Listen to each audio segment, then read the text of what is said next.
quando andare a pesca a spinning in mare? Quando si amplificano maggiormente le possibilità di avere efficacia nelle nostre battute di pesca. Lo scopriamo insieme facendoci aiutare dalle moderne tecnologie, dalle app, dai siti web, per conoscere insieme le condizioni, le previsioni meteo marine e scegliere con anticipo lo spot, il target, l'esca artificiale più congeniale per le nostre battute di pesca. Lo vediamo insieme, partiamo dopo la sigla. Andiamo.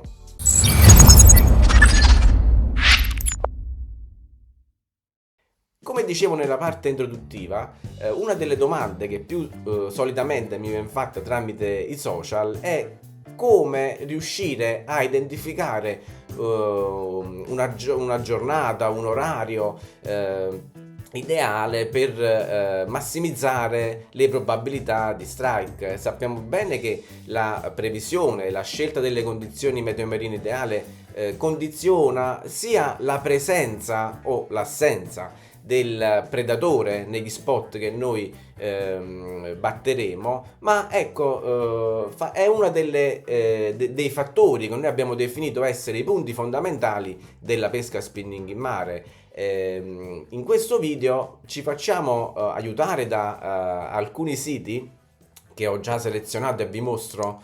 Prima di tutto l'andamento del vento e poi anche quelle che sono un po' le previsioni meteo, perché in base a questi fattori determinati predatori si attivano maggiormente in determinati spot che noi potremmo preferire nelle nostre battute di pesca e di conseguenza anche in base allo spot e al predatore potremo selezionare l'esca artificiale ideale per le nostre situazioni di pesca.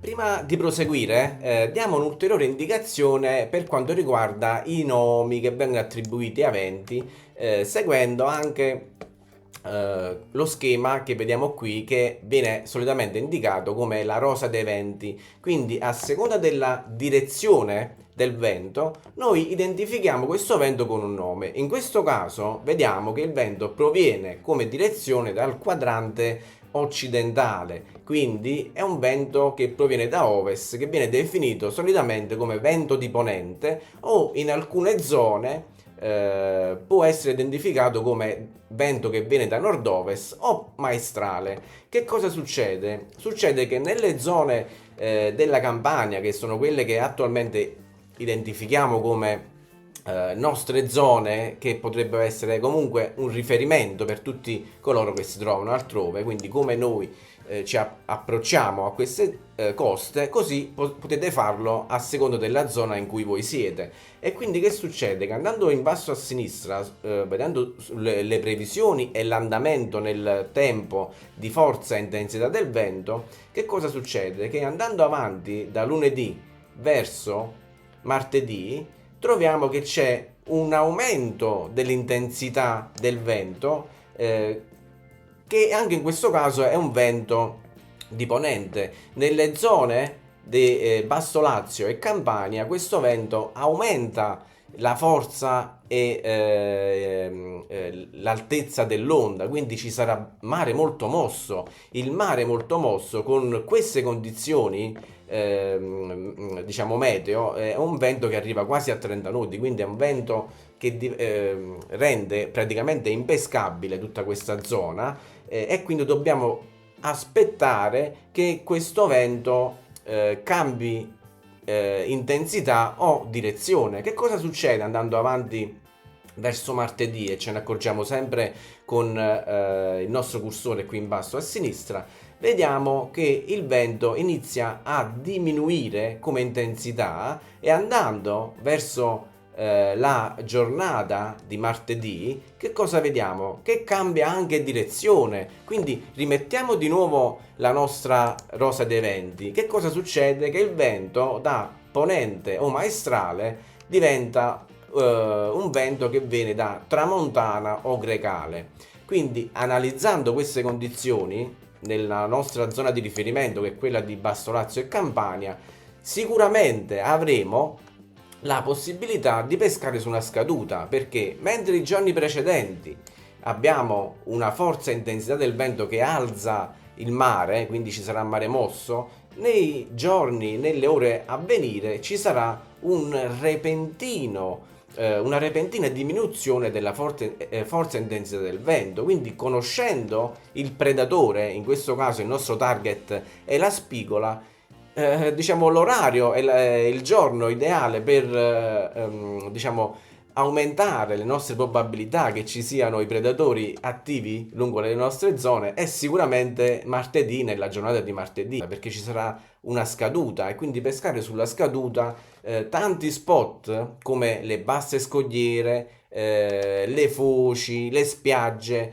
rendono maggiormente proficua la battuta in cerca delle spigole. Quali sono le esche artificiali che noi possiamo considerare per queste battute di pesca? Sicuramente, parlando di Minnov rigidi, possiamo considerare quelli dotati di una buona paletta, perché riescono maggiormente a mantenere la corrente, soprattutto se noi peschiamo in risacca. Se noi peschiamo su un fondale molto alto, se siamo in scogliera, possiamo utilizzare quelle esche artificiali che scendono fino a un metro e mezzo. Se invece peschiamo sui fondali bassi, per forza di cosa dobbiamo scegliere le esche artificiali shallow, ovvero quelle che lavorano maggiormente sugli strati più superficiali.